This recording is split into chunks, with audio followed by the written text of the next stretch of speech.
Coming up next on the Filthy Rich Cleaners podcast. The system identifies them and then invites them to the next steps. When you're interviewing people, you're interviewing the highest possible employees that you could get. From your first dollar to your first million, welcome to the Filthy Rich Cleaners podcast, presented by Gmaids. Join your host, Stephanie Pipkin, founder of Serene Clean, as she shares proven tips, tricks, and hard-earned lessons. Whether you're just starting out or ready to scale, get ready to discover how to build your own cleaning empire. Let's roll up our sleeves and dive in. Hello, everyone. Welcome back to the Filthy Rich Cleaners podcast. I am your host, Stephanie from Serene Clean, and today's guest is an absolute powerhouse in our industry. Juan, he has been running a residential cleaning service since he was, I believe, 19 years old. Is that correct, Juan? Yeah, around 20, yeah.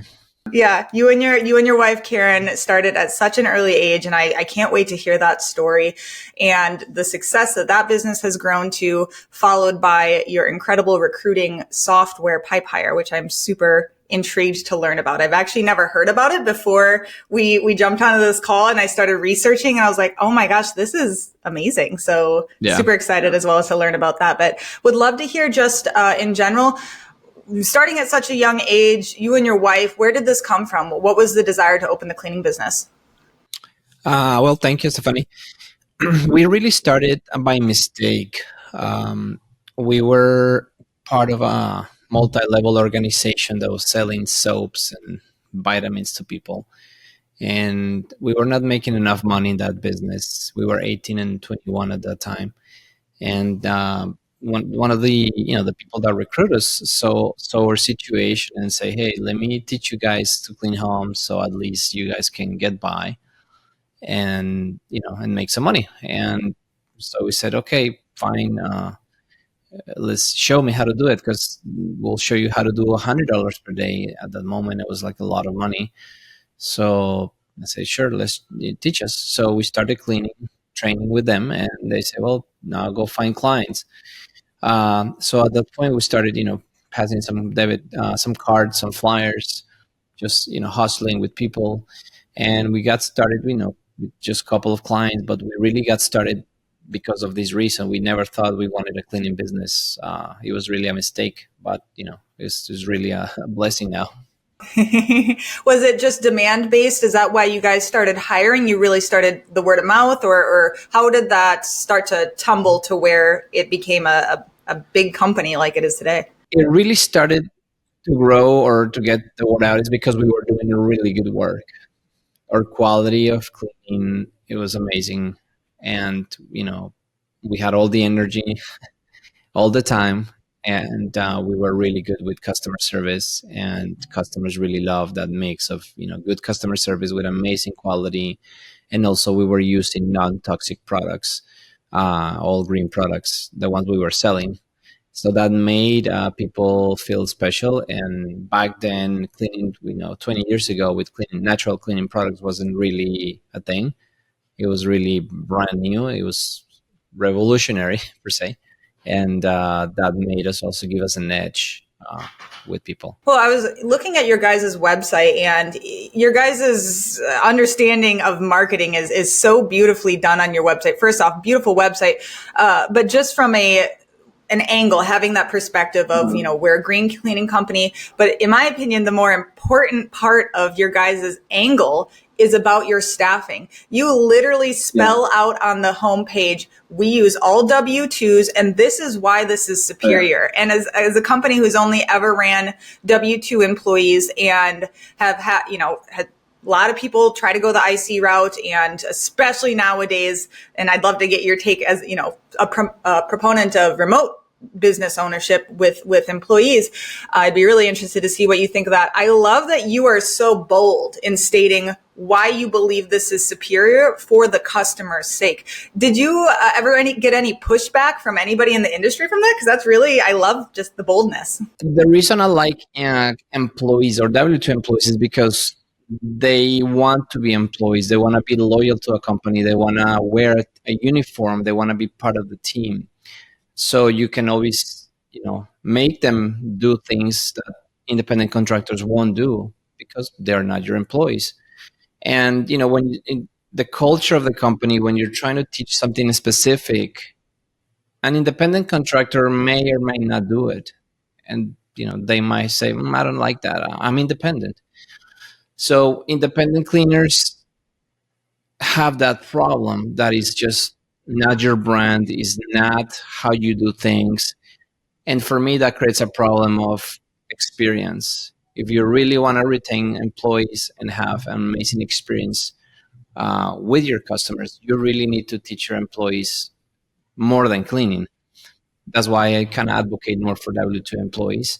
Plus, also the cost. Independent contractors cost more to the company. Seems like having a not employees is cheaper, but in reality, independent contractors cost most because you have to pay 50 to 70% of the revenue has to be paid to the contractor, so they go and do the job. Versus employees, you pay less in terms of percentage, and also you're able to do benefits, you're able to do other things that will help you create a company and a culture of employees. So that's why I like them more. Oh, I love that. And just that hint at commenting on how important culture is when it comes to the loyalty. And even I noticed on your site that you proudly showcase the longevity that you have in your staff, and that the typical employee works for you for 3 years, was it, on average, which is correct. A lot longer than what you can expect oftentimes in the cleaning industry. So that is quite a testament to the culture that you guys have built. And obviously, you're here now. What is the size of Gmaids now when it comes to staff on any given day? We range between 15 to 20 employees on average. Some summers tend to slow down, just like anyone else. And that's kind of our sweet spot. When you start to get to 25, 30, 50 people, it really requires a lot more. I have 28 to 30, so I know exactly what you mean, the chaos. So we're happy with the size. We're also putting a lot of time building PipeHire and Stimati, other tools that we're building. So in my opinion, my capacity is at the max with all these projects.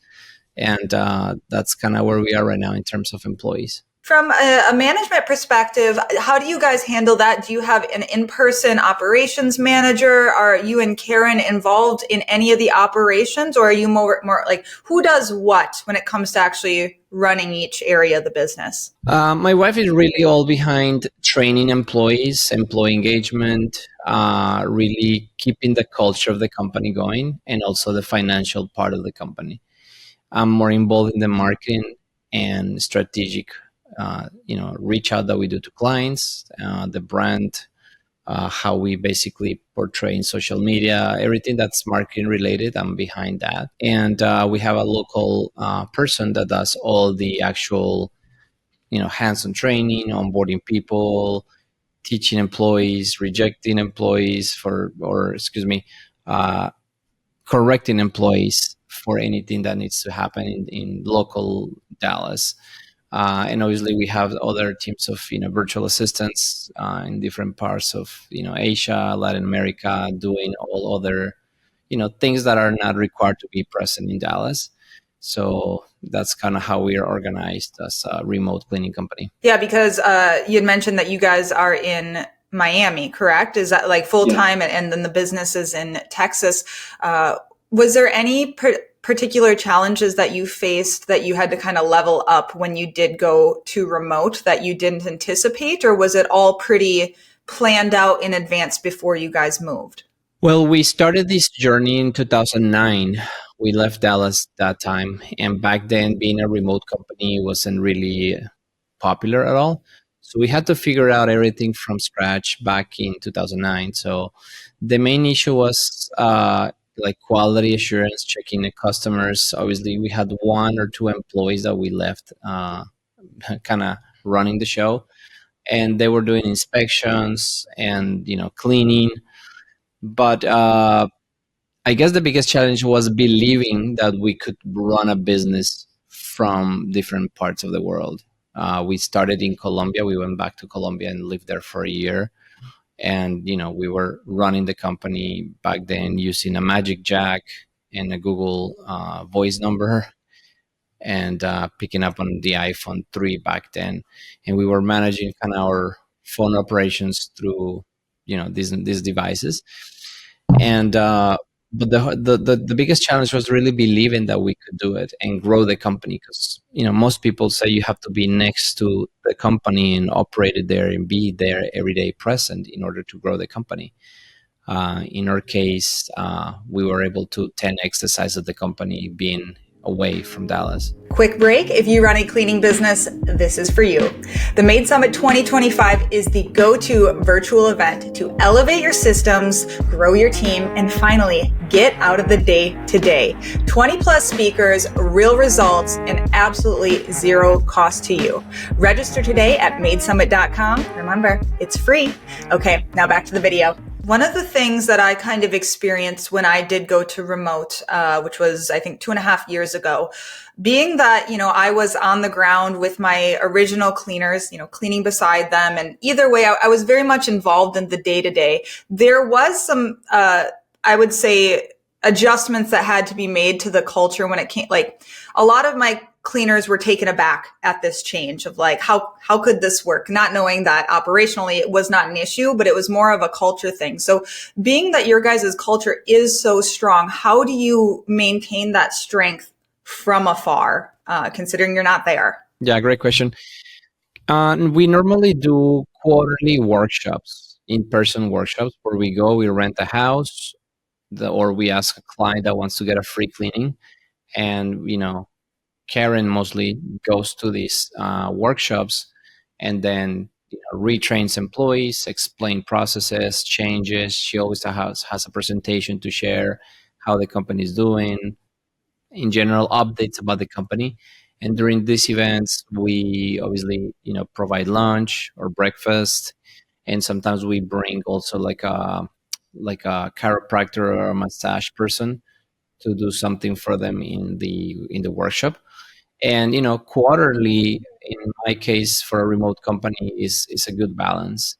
So they feel like we don't need to see them every day, and we always, when we hire everyone, they are aware that they don't need to see us every day. There's really no need, because we send our employees from their home to the customer's home. We give them all the products, all the supplies. They don't need to come to our office, or our office in Dallas. They just go straight directly from their home to the customer home. But, we let them know every 3 to 4 months we're getting together just to share, hang out, relax, have fun, take pictures, and also, more importantly, build that company culture, so they feel like, okay, that the owners are here. They are real. They are good people. I want to keep working for them. Yeah, just really that kind of like human level of connection. And, if you could describe, I don't know if you have definitively like labeled out, how would you describe Gmail's like core values that you would say are practically speaking how you guys behave on a day-to-day? Do you have like established core values in the business? Yeah, we do.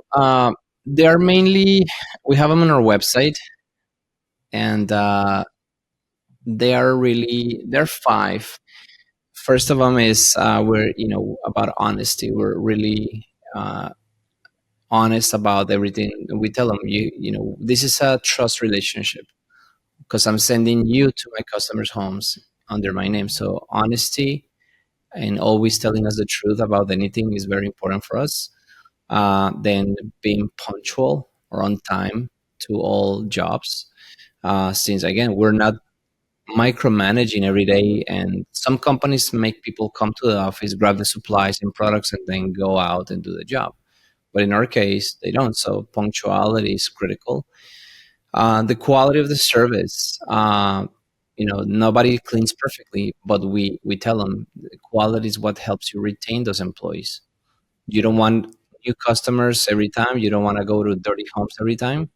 Well, the way you get started with that is to retain those customers that we already gave you. So you get just to do the, regular, biweekly, or monthly service. So quality is what's going to make you work less hard and make you a better paycheck. So quality is really core. Then keeping the values of all green and natural. We ask people to not cheat per se and start putting, toxic products in the bucket or in the caddy. And the reason for is that there are people that are really have real health issues and concerns, that if you put in a toxic product inside the home, they could have issues with, breathing or their pets. I mean, a lot of our customers find us because, or hire us because of these reasons. So we tell them, hey, it's not a trend or something that is cool. We really do it also for health for our customers. So make sure to not bring anything that's outside of what we provide. And the fifth part is to really belong or behave like a family. I know companies tend to say, we're a family, but we try to really bring that concept home by our workshops and by eating together, by hanging out together.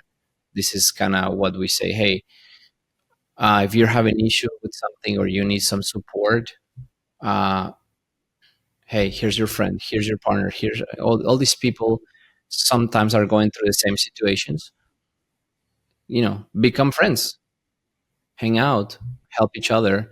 So we try them to bond together in some way so they can help each other. Most people are very lonely, and that's why we ask them to hang out and exchange their numbers so they become friends and help each other. So if you're making good money, if you have some good friends, some good relationships, and you're treated fairly, you will most likely succeed and work at this company for a couple of years. Yeah, and that really, just from you guys, from longevity, if your employees are all friends with each other and have those bonds, they're just going to associate that positively with your company. So yeah, those are excellent values. And I love that you said it's not a trend for you, that the green cleaning or anything like that. And even the health of your cleaners, like for us, we, no bleach policy, and we'll have clients push back on that of, we want this chemical used or whatever. And it's like, you just can say no. That's the nice thing, is that we run the roost here a little bit when it comes to what we are going to do. We started, and when I was doing a lot of interviews, years ago,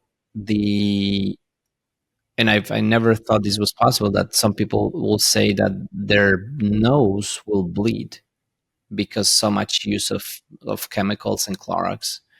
And I was like, really? And never happened to me, and they showed us photos back then. It was like, my gosh, how can you work for this company that's killing you slowly?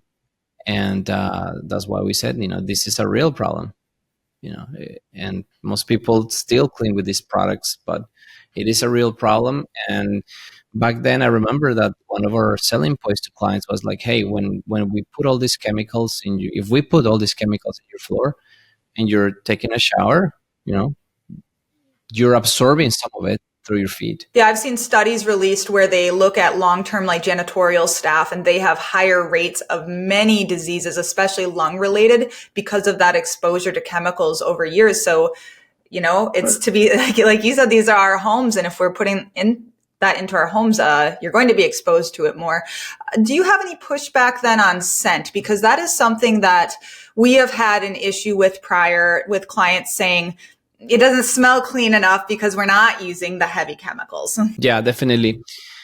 Back then, we started using essential oils, and we still do use essential oils. So when we're mopping, we just put a couple of drops of essential oils in the bucket. And because the water is warm, I guess it kind of releases the smell even more.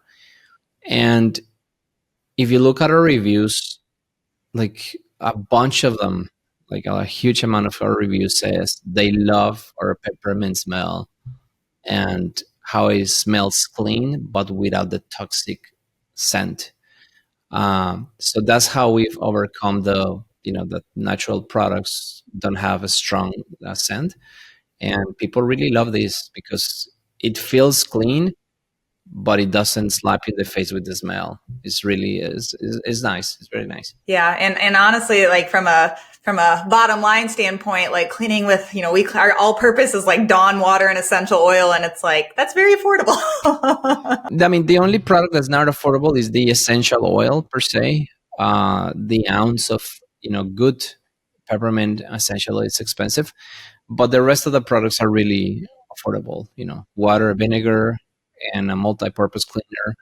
Also, we use Bonami, which is this, powdery thing that's really like $1.50 per can, which is amazing product. It doesn't have any bleach, doesn't have any strong smell, and it cleans. It's like having those magic erasers, but just in a powder form. So when you mix those two products, I mean, there's nothing that will stand to the power of that amount of friction. Yeah, absolutely. We usually just use baking soda, but you would say that this is like superior? Yeah, definitely. Baking soda is fine, but I feel like it is just too soft for the job. Bonami is really a cleansing product. It has some other things in there that really help you dissolve the grime, the grease, and is really affordable. We buy pallets of that because it's such an amazing product. I'm just picturing you with like a forklift and a pallet of the stuff. That's funny. Well, obviously you guys have built an incredibly strong culture, and now you've been in business for years, and kind of going into the I guess elephant in the room of our industry is hiring, and that in I say pretty much in every episode is like, this is going to be the challenge. Like, I mean, we could all be multimillionaires if it wasn't for the staffing and how challenging that is. So do you remember any specific events that really triggered, or was it just the snowball effect of dealing with this over and over that triggered you guys for the inspiration for PipeHire? Like, was there a specific event that happened, or? Back in 2016, we were in Dallas working, training people, hiring people, and my daughter was born at that time. But also we were switching from independent contractors, because we ran for a couple of years with independent contractors, and we switched to employees. Well, 90% of people did not want to become employees. They wanted to continue on their own. So we said, how do we replace all these 15 people that we have? How do we do it? And at that point, I said, I don't have a fast way, and I have to go back to Miami. I don't have a fast way to really vet and screen and interview, great people. Because back then, you will use a resume or a PDF, and you will determine, if you like this person or you don't, and kind of make a gut feeling decision, and then determine if you will hire them. So that got me to, work with my developer and say, hey, why don't we build something that will just let me know, and, future manager, if somebody's qualified, kind of like a traffic light, yellow, green, yellow, red. And that way anybody can hire in behalf of my company, because again, I have to go back to Miami.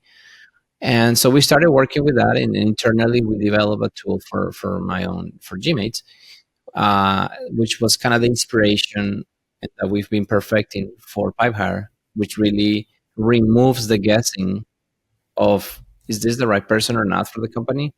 Because all the questions that applicants respond are scored, and that makes you pretty unbiased of person qualifies or don't, and the system invites them to book a call on their own. So it eliminates also the chasing down of people trying to get him into an office or to a Zoom call to interview. So that was the main inspiration, being remote and not having people, because the transition was very rough.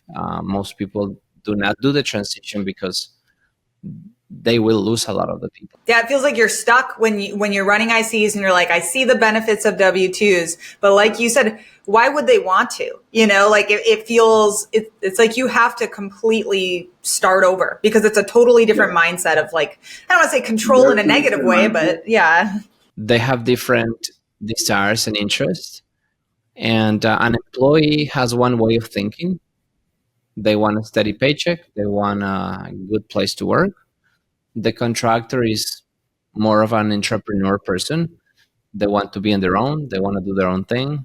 And so transforming people or converting people from one side to another is really challenging. I always recommend people to, instead of, you could offer them to become employees, but that rarely works. The best way is to really start hiring employees, and then you're phasing out the independent contractors. You don't fire them, but you start prioritizing your employees, and but you still offer them, hey, if you still want to become employee, just feel free to switch.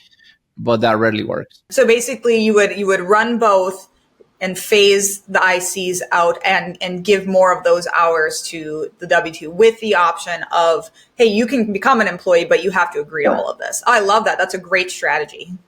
That's the way. That's how we advise people to do it. And within PipeHire, you can hire independent contractors or W-2. It doesn't matter. But we get a lot of that question because it's very common. And there's companies that are large companies with a lot of independent contractors, which they have to go through this pain because IRS is still out there checking, and that was one of the reasons we wanted to switch is like there's a lot of liability when you're running with independent contractors. Oh yeah, I've seen whole companies go bankrupt or go down because of this. They're running ICs incorrectly. They are not paying, the correct insurance and whatnot. And then something happens or they get audited and it's like, boom, that's it. You're done. So yeah. That's it. And yeah, you 5-10 years into the business and you lost all that work, all that effort in it.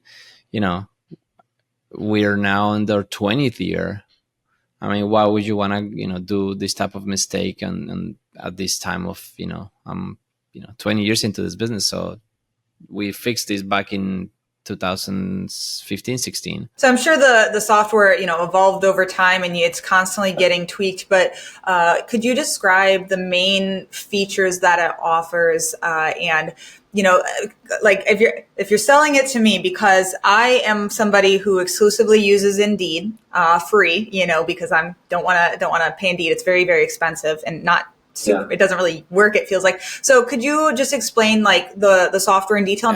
Exactly as you mentioned, you use Indeed, but you still have to manually revise and see who qualifies, right? Well, we do group interviews, so we just invite everybody and whoever shows up, that's how we filter. So I'm just curious, how the filtering process is very interesting. The main pain point for companies that are growing is that they have to go through Indeed, they have to do resumes, they have to invite people, but you still, at the very end, you're hiring based on, I like her or I like this person.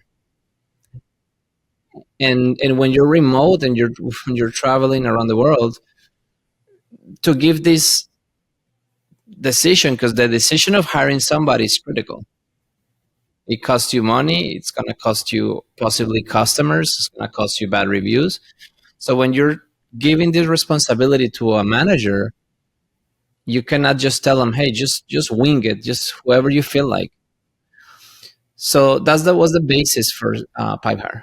It's like, I need to make it a system and it has to be unbiased. It has to be based on facts, not feelings. So in your case, Stephanie, if you want to do that, you buy the traffic from Indeed because they have the traffic. They have everybody that wants to work. They Indeed knows. So you buy the traffic from Indeed. You send it to your own, jobs page. And in that page, you have the PipeHire form. So all the traffic goes there. And the applicants fill out the form and you get notified. Hey, you receive call it A, B, or C players. So you get notified, hey, Stephanie, there's an A player here. And she's sent out to book a call or she's there in the system just waiting. So you don't have to now look for people or invite people or see who fits. No, you just go to the qualified people and you focus on those people. The rest of them, you don't interview them, you don't call them or anything because you just want the ideal employee profile. And if you've probably heard me before, I call it the IEP, the ideal employee profile. So you create the questions of PipeHire for the ideal employee profile. So whenever they apply and you get notified, it's pretty easy for you to make a decision because you already gone through all the process of defining this person. And that's what makes PipeHire so efficient at hiring because you from the very beginning that you onboarded, you decided who was that person. So when they show up, The system identifies them and then invites them to the next steps, which is scheduling the interview, or other processes that you may want to have them do, watch videos or go through some other testing. But the system really identifies them for you. So when you're interviewing people, you're interviewing the highest possible and most likely employees that you could get. You're not just interviewing random people. So you become more efficient at interviewing. So every effort that you do at trying to hire people, you're working on the 5 to 10% of the best people that apply. And that's what makes you faster at hiring and getting the right people in the door. So I would love to hear about this filtering process specifically. I love the idea of unbiased. My initial hesitation when thinking about that is some of my best staff members were not like what I would describe on paper as like anything. And we don't care about, like, we actually don't want anybody with cleaning experience because they typically come with bad habits. We want them. It's more about, the personality and vibes and things like that, like values, et cetera, and how they're going to fit culturally. So how do you guys I'm curious how you establish that filtering process to not vet out the maybe unorthodox picks that are actually good? PipeHire comes with a series of questions predefined for you, but we always tell people to fine tune those questions. So for example, if you don't want somebody that has experience, on that specific question, you will ask, if you have experience, yes or no. If they say yes, that's something that's not good for your particular company. In my case, I do want people with experience. But in your case, yes, I have experience, that will be a disqualifier for you, for your company, or it will score them low. You could do either or, score them a lower, or you could disqualify them. So every question that you are customizing or fine-tuning is really defining who's this ideal employee. I mean, when you're running for so many years, you really know who's the right type of employee for your company. Might be different from your company than my company. We all think that employees are similar, but are very different. For people that live in New York City, they don't need a car. But in Dallas, they do need a car and they do need a driver's license. So I need a specific type of employee for Dallas that's different for New York City. And that's how every city, every market in the US has some differences. And that's how you customize based on your market, on your company type. All the things that make the ideal employee profile is what really revolves around PipeHire, and that's what really helps you get to these people faster and cheaper than any other system. Okay, I got you. That makes a lot of sense.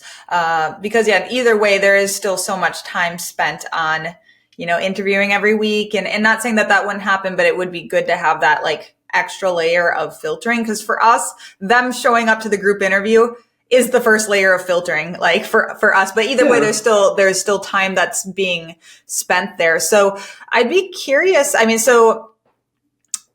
it comes to because we run commercial and residential, so we have many job listings going on at once for the different, usually different times of day, different areas, because my business is in a very rural area. We have 3 locations and it's spread out. So we have a lot of listings going on at once. So how does that work can you just feed them all in, or how would that work? Normally, when you have multiple locations or markets, we always recommend having separate job offers.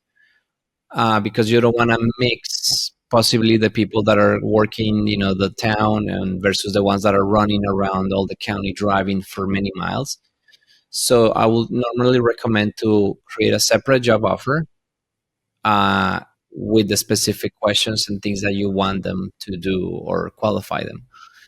So that makes it a lot easier for you to determine if this is the right person for that specific job or this specific region. Because on PipeHire, you can set up locations. Also, if you say, I want people to live around a specific radius around this city, that will be something to qualify them or disqualify them. So you really, customize this ideal employee profile to you do it once and you're kind of done, because from that point, the system just keeps qualifying the people based on these rules and these instructions. Okay, so once the interview comes in, I'm curious, like in your business, do you do test cleans? We don't. I know a lot of our listeners enjoy the concept of a test clean, paid, of course. What are your opinions on that? Do you guys do that in Gmaids? We don't. We basically do, once they're qualified, we ask them to go and watch some training videos. Once they finish those videos, the system gives them a certificate, and then they go and book a call. So we kind of filter them also watching the videos. Whoever finished them, how soon they finish them. But sometimes people just apply and see if they get an interview and they get a shot at talking to the owner and possibly getting a job. But in our case, we do the videos, and if they finish everything and they come with the certificate, then we consider those people qualified to move on into home training, hands-on training, which is a week. And during those days, obviously, we're monitoring every day how they're doing, how they're progressing. Sometimes at day 2, we say it's not going to work, and we finish at day 2 or day 3. But by the time we started first with, a really good candidate, because we filter them through all the questions on PipeHire. Then watching the videos is another filter that's like, how hungry are you? Do you really want this job? Okay, watch these videos. And pass the questions, the questionnaires and the quizzes on the videos. And then come to us with the certificate that you really are ready. Because I don't want to send somebody that has never cleaned or has cleaned, but never know about my company's procedures. I don't want to send anybody with just, vague ideas to a customer's home, even to train. I want to really get the most prepared people to be entering the home of the client to train and spend the whole week with us. So I feel like by doing all those things, it gives me the best chance of getting the best people and the most qualified people for my particular company. I'm definitely going to be talking to my HR director about this, because it's very timely, because literally we have been having this discussion of like how can we, because a lot of people are getting through our interview process, and we've 2 days ago, I had a full-timer quit without notice because of the physicality. Yet she made it through training. She'd been here for several months, and then all of a sudden it's like, boom, I'm done. This is too physical. And it's like, come on, so like, I just really like, and it's, we've been racking our brains, chat GPTing of like, what can we ask during that interview process to really get in? Can they handle this? Because they say they can, and then they can't, Yeah, I mean, that's why, in 20 years, for me, that's kind of, I'm not saying it's the perfect silver bullet to everything, but for us, that's kind of how was been working for us. I know of a company in Georgia that they just hire, it's a commercial company, they just hire part-time people. And they actually use PipeHire to ask very specific questions about just personality, what they're like, what, if they're introverts or they're not. Like, this guy has really developed a series of questions that are so on point that really he gets the people that he needs for his company. So that's why I always say, define the ideal employee profile early on. And that's what's going to get you the biggest ROI for your time. Because, technically anybody can clean, but that not everybody can clean. And especially looking at our commercial, like you just said, personality, looking at my commercial cleaners, they're much more introverted, so having those different, what did you call them? Different profiles or jobs that listed?